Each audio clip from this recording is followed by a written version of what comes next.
ማለት ማማባት የኛ ሀገር አባባል አለች ምንድነው የምትለው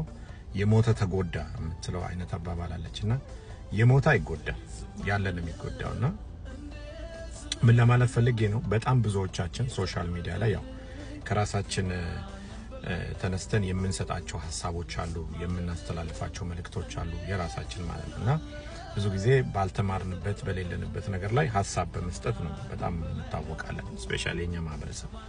እና ብዙ ጊዜ ሪሌሽንሺፕ ላይ ወይ ደግሞ በተለያየ አጋጣሚ ሰዎች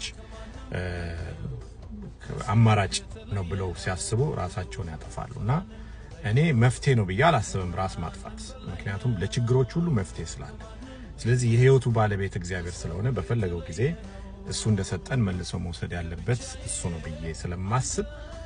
የህይወታችንን ጉዳይ ለእግዚአብሔር መተው ይመረጣል ብዬ አስባለሁ ያ እንዳለ ሆኖ አማራጭ ከጠፋና አይ ብለን ግን በቃ መኖር የለብኝ በዚህ ምድር ላይ ብሎ ሰው ከወሰነ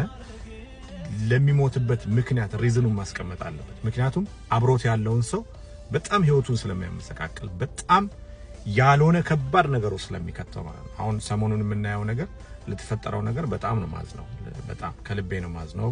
ሺዝ ያንግ በጣም ያንግ ናት እሱም ያንግ ነው የሱን ታሪክ ደግሞ ወደ ኋላ መለስ በየሰይ በጣም ከድህነት ውስጥ ወጥቶ ራሱን ለማሻሻል ራሱን ለመቀየር የሚጥር የሚለፋ ልጅ ነውና አናቅ እንደዚህ ነው ብዬ ውሳኔ ከመስጠት አንደበቴን ቆጥባለሁ ምክንያቱም መናገር ፈራጅ ስላልሆንኩ ስለዚህ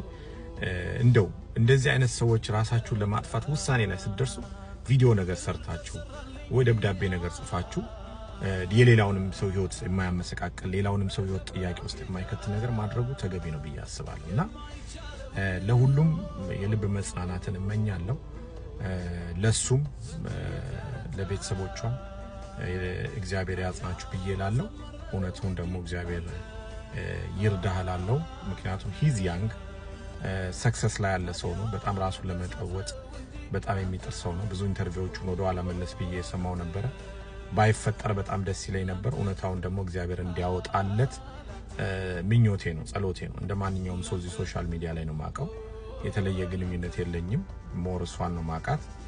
ስለዚህ እግዚአብሔር እውነታውን ያወጣል ማለት ፈልጋለሁ ምክንያቱም ሰዎች ኢሞሽናል ሆነው የሚወስኑት ውሳኔ ቅጽበታዊ ውሳኔ ከባድ ስለሆነ በተለይ ያንግ ሲሆን ሰው የሚወስነው ውሳኔ በወጣትነት ከባድ ስለሆነ